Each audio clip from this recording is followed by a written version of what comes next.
Science understand करती है और साइंस ही उपनिषदों को अंडरस्टैंड करके इवॉल्व हुई है। और अब वही इन चीज़ों को, क्योंकि हमारे है ही नहीं, हमारे तो है शिक्षा का प्रसार करो, पेटेंट मत करो उसको। जितना ज्ञान को बढ़ाओ उतना ये बढ़ता है। और ये ज्ञान क्या है?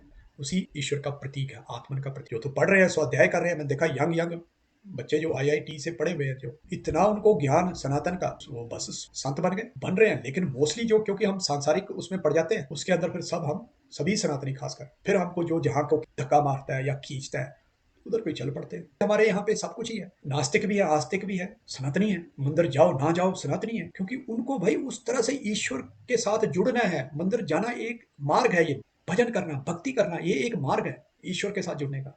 और एक मार्ग जो कर्म योग का है, हमने देखा होगा बहुत से योग बताए गए हैं गीता के अंदर, भगवान कृष्ण ने बताए। योग का मतलब ही होता है भी जुड़ना परमात्मा के साथ, ईश्वर के साथ अपने आप को कनेक्ट करना। वो आप किसी भी फॉर्म में कर सकते हो। अगर वो एथीस्ट है, नास्तिक है, नहीं मान रहा, वो शिव जी को नहीं मान रहा, लेकिन उसके अंदर ऊर्जा तो है ही है, वही वाली ऊर्जा है, उसको उसको मानना पड़ेगा। नहीं तो वो, या तो वो दूषित हो जाएगा, तो उसकी शुद्धता खत्म हो जाएगी, तो क्या होगा? वो एक ऐसी आत्मा में परिवर्तित हो जाएगा जो उसको हमेशा वही जन्म मृत्यु जिसको हम कहते हैं उसी में घुमाती रहेगी। तो लेकिन अगर वो ये नास्तिक होने के बावजूद भी अच्छे कर्म कर रहा है, लोगों की सेवा, उसको भी हमने परमात्मा का रूप दिया, उसको भी हम सनातनी कहते हैं।